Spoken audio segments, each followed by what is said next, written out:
Hello guys, welcome to my YouTube channel. Today's we are learn about stroke. Stroke एक important question है जो कि previously पूछा गया है। अगर गाइस आपको हमारा वीडियो पसंद आए तो प्लीज़ वीडियो को लाइक करें, चैनल को सब्सक्राइब करें और कमेंट करें। तो आज हम स्ट्रोक के बारे में क्या क्या पढ़ेंगे, इसका introduction, classification and clinical manifestation with diagnostic evaluation and management. Management में हम 3 चीज़ें देखेंगे: medical management, surgical management and nursing management. So guys, stroke को अपन 2 पार्ट में डिवाइड करके पढ़ेंगे, जिसमें से फर्स्ट पार्ट में हम इंट्रोडक्शन और क्लासिफिकेशन पढ़ेंगे। ठीक है। तो इंट्रोडक्शन क्या होता है, इसका अनदर नेम है सेरिब्रोवेस्कुलर एक्सीडेंट। ठीक है, also known as cerebrovascular accident. Cerebro suggest brain, vascular is suggest that blood vessels and accident क्या होता है, एक अनएक्सपेक्टेड इवेंट होते हैं। तो क्या होता है, unexpected event in blood vessels, या तो रप्चर हो सकता है या ब्लॉकेज हो सकता है। ठीक है, तो जो ब्लड वेसल्स के अंदर, ब्रेन के अंदर जो ब्लड वेसल्स होती है, अगर उनके अंदर कोई अनएक्सपेक्टेड इवेंट होता है जिसकी वजह से ब्रेन अफेक्ट होता है, तो उस कंडीशन को क्या बोलेंगे अपन, स्ट्रोक। ठीक है, अब इसकी डेफिनेशन पढ़ते क्या होता है। तो सीवीए और stroke is the infection of a specific part of brain due to insufficient blood supply. तो क्या होता है स्ट्रोक, सीवीए इसको शॉर्ट फॉर्म में सीवीए पढ़ेंगे। तो सीवीए क्या होता है, in infection of the specific part of brain due to insufficient blood supply. तब इसमें क्या होता है कि जो ब्रेन को ब्लड सप्लाई करने के लिए जो मेजर ब्लड वेसल्स होती है, ठीक है, ब्रेन को ब्लड सप्लाई करती है। अभी जो मेजर ब्लड वेसल्स होती है वो क्या करती है, ब्रेन के अंदर जाके स्मॉल ब्लड वेसल्स में कन्वर्ट हो जाते हैं। वो स्मॉल ब्लड वेसल्स जो रहती है वो कैपिलरी में कन्वर्ट हो जाती है, जो कि network of blood vessels form करती है। ठीक है, तब ये जो नेटवर्क होता है ब्लड वेसल्स का, मेजर आर्टरी में थ्रोम्बस फॉर्मेशन या एथेरोस्क्लेरोटिक प्लेक फॉर्मेशन की वजह से, या फिर स्मॉल आर्टरी में थ्रोम्बस या एथेरोस्क्लेरोटिक प्लेक फॉर्मेशन की वजह से क्या होता है, वहाँ पे ब्लड सप्लाई जो रहती है वो इंटरप्ट होती है। अब वहाँ पे अगर ब्लड सप्लाई इंटरप्ट होगी तो क्या होगा, सफिशिएंट अमाउंट में ब्लड सप्लाई नहीं कर पाएगा। तो जो जिस पोर्शन ऑफ जिस पार्ट ऑफ ब्रेन को ब्लड सप्लाई जो जिसके अंदर थ्रोम्बस फॉर्मेशन हुआ है वो सफिशिएंट अमाउंट में ब्लड सप्लाई नहीं कर पाई, तो क्या होगा, जो स्पेसिफिक पार्ट ऑफ ब्रेन होता है वो क्या हो जाता है, इन्फेक्शन देखने को मिलेगा, या फिर वहाँ की ब्रेन सेल जो रहेगी वो क्या देखने को मिलेगी, डेड देखने को मिलेगी। ठीक है, एंड देन थर्ड बात करते हैं कि जो सबसे लीडिंग कोज क्या है डेथ का, स्ट्रोक है। ठीक है, ये एक मेडिकल इमरजेंसी होती है जिसके अंदर क्या होती है, अर्जेंट मेडिकल फैसिलिटी की रिक्वायरमेंट होती है। क्योंकि अगर ब्रेन को थोड़ी देर भी मान लो कि थोड़ी देर भी अगर ब्लड सप्लाई और ऑक्सीजन नहीं मिल पाती, तो इस कंडीशन में क्या होने की चांसेस होते हैं, ब्रेन डेथ होने के चांसेस होते हैं। देन क्लासिफिकेशन देखते हैं अपन, क्लासिफिकेशन में क्या होता है। तो क्लासिफिकेशन में अपन 3 चीज़ों को पढ़ते हैं, इस्चेमिक स्ट्रोक होता है, हिमोरेजिक स्ट्रोक होता है और ट्रांजिएंट स्ट्रोक होता है। ठीक है, तो वन बाय वन इनको डिस्कस करते हैं। तो फर्स्ट है इस्चेमिक स्ट्रोक। इस्चेमिक स्ट्रोक क्या होता है, ischaemic stroke is a condition occurs when blockage of N artery के अंदर किसी टाइप का ब्लॉकेज हो जाता है, उस कंडीशन को अपन क्या बोलेंगे, इस्चेमिक स्ट्रोक। तो ऐसी आर्टरी जो कि ब्लड सप्लाई कर रही है ब्रेन को, अगर उसके अंदर किसी टाइप का ब्लॉकेज हो जाता है जिसकी वजह से स्ट्रोक देखने को मिलता है, उसे बोलेंगे अपन इस्चेमिक स्ट्रोक। अब इसमें क्या कौन कौन से इवेंट होते हैं, तो सबसे पहले ब्लड वेसल्स अगर ब्लॉक हो गई है, मान लो कि यहाँ पे ब्लड वेसल्स है, अब ये ब्लॉक हो गई, ये एक रिलेटेड पार्ट को क्या कर रही थी, ब्लड सप्लाई कर रही थी। ठीक है, तो वहाँ पे क्या होता है कि अगर ब्लॉक हो जाता है तो ये एडिक्वेट अमाउंट में ब्लड सप्लाई नहीं कर पाएगी, तो जो अफेक्टेड पार्ट होता है ब्रेन का वो क्या हो जाता है, वहाँ पे नमनेस देखने को मिलता है। तो क्या हो गया, ischaemic stroke is a condition occurs when blockage of N artery. अगर ये ब्लॉकेज होता है तो इनिशियली क्या कॉज करता है, हाइपोक्सिया।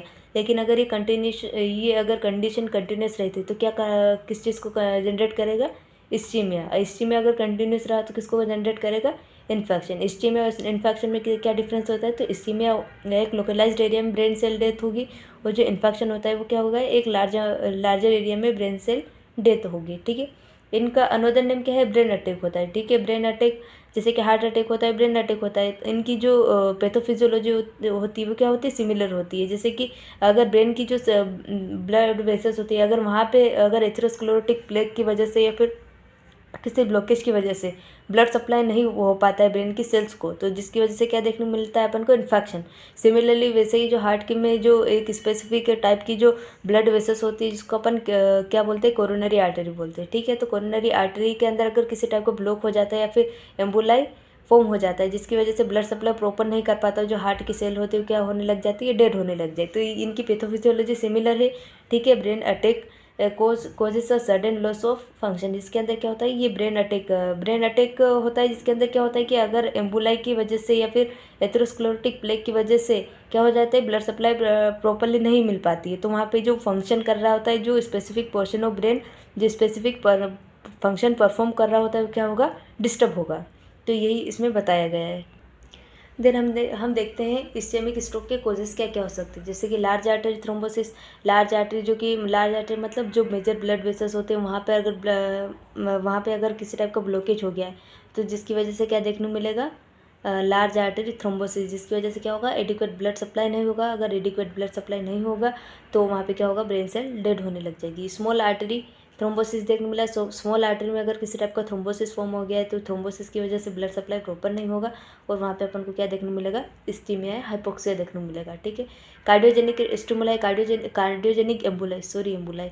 तो कार्डियोजेनिक एम्बुलाई का मतलब क्या होता है कि हार्ट सेल से जनरेट होने वाली जो स्मॉल ब्लड क्लॉट्स होते हैं वो, ठीक है। अब वो जैसे कि पता है अपन को, हार्ट जो रहता है वो ब्रेन को ब्लड सप्लाई करवाता है, लेकिन अगर हार्ट में किसी टाइप की एम्बुलाई फॉर्म हो गई है, तो वो ब्रेन के अंदर जाएगी, वो ब्रेन को क्या करेगी, ब्रेन के अंदर जाके जो कैपिलरी होती है वहाँ पे ट्रैप हो जाएगी। वो ट्रैप होने के बाद तो क्या करेगी, ब्लॉक फॉर्म करेगी।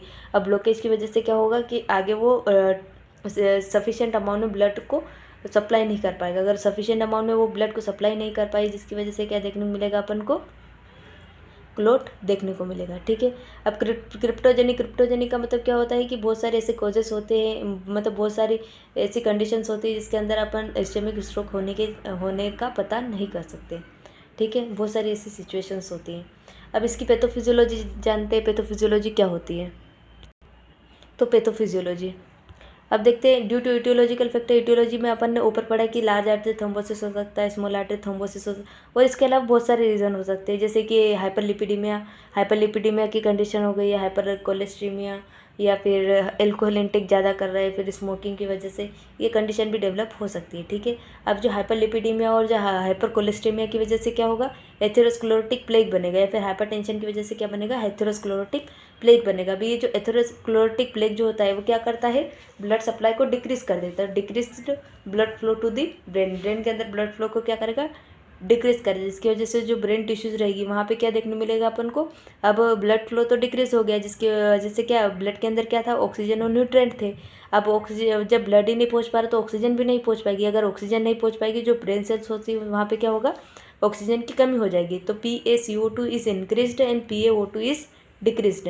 अब जैसे कि नॉर्मल फंक्शनिंग पहले क्या चल रही थी, एरोबिक रेस्पिरेशन, मतलब ह्यूमंस के अंदर एरोबिक रेस्पिरेशन चलती है, ठीक है। ह्यूमंस और जो भी एनिमल्स होते हैं उनके अंदर एरोबिक रेस्पिरेशन चलती है, ठीक है। तब क्या होता है कि अगर एरोबिक रेस्पिरेशन अगर चल रहा है तो ठीक है ना, अगर ऑक्सीजन की कमी हो गई तो अपनी बॉडी क्या करती है, एनर्जी को बनाने के लिए एनारोबिक रेस्पिरेशन में कन्वर्ट हो जाती है। अब एनारोबिक रेस्पिरेशन जो रहती है वो क्या करती है, मेनली प्रोड्यूस करती है किसको, लैक्टिक एसिड को और ATP को, ठीक है। इसमें क्या होता है कि जो लैक्टिक एसिड का लेवल क्या रहेगा वो ज़्यादा रहेगा, और ATP का लेवल क्या रहेगा, कम रहेगा। अब देखते हैं लैक्टिक एसिड। अब लैक्टिक एसिड का प्रोडक्शन अगर ज़्यादा रहेगा तो क्या किसको लीड करती है, वेजो कंस्ट्रिक्शन को, ठीक है। अब वेजो कंस्ट्रिक्शन को लीड करती है। पहले से ब्लड फ्लो क्या रहा, ब्रेन को क्या हो रहा था, कम हो रहा था, लेकिन अगर साथ में वेजो कंस्ट्रिक्शन भी हो गया, मतलब जो ब्लड वेसल्स हो गई वो क्या हो गई, नेरो हो गई। अगर ब्लड वेसल्स अभी नेरो भी हो गए, साथ में ब्लड का एडिक्वेट अमाउंट में ब्लड सप्लाई प्रॉपरली हो नहीं रहा था, तो ये क्या करेगी, ये डबल मतलब क्या करेगी, ब्लड फ्लो को और डिक्रीज कर देगी।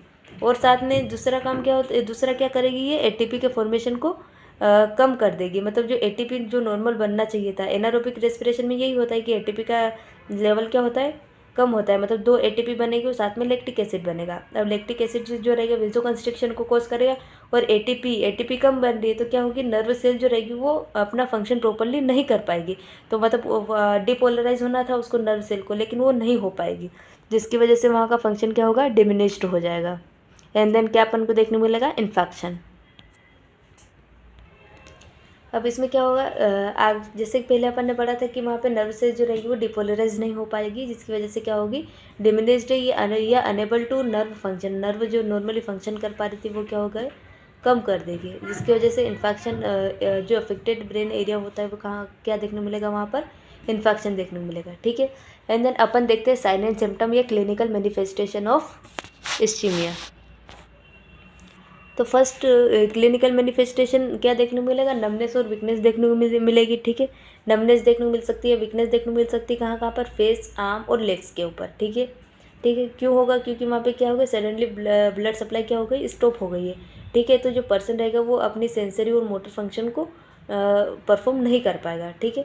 अब देखने को मिल सकता है अपन को कन्फ्यूज़न भी उसी वजह से कि जो मेटाबॉलिक फंक्शन होते हैं ब्रेन टिश्यूज़ के, वो परफॉर्म नहीं कर पाएगा, जिसकी वजह से उसका थॉट प्रोसेस अफेक्ट होगा। थॉट प्रोसेस के साथ साथ कन्फ्यूज़न भी देखने को मिलेगा। ट्रबल स्पीकिंग देखने को मिलेगी। ट्रबल स्पीकिंग क्यों देखने को मिलेगी, क्योंकि इसमें नमनेस हो रही है, कहाँ पे, फेस पे हो रही है। अब फेस क्या करता है, स्पीकिंग में हेल्प कराता है, और साथ में अगर ब्रोकास एरिया को अफेक्ट किया है, ब्रोकास एरिया तक अगर ब्लड सप्लाई प्रॉपरली नहीं गई है, तो जिसकी वजह से क्या देखने को मिलेगी अपन को, ट्रबल स्पीकिंग।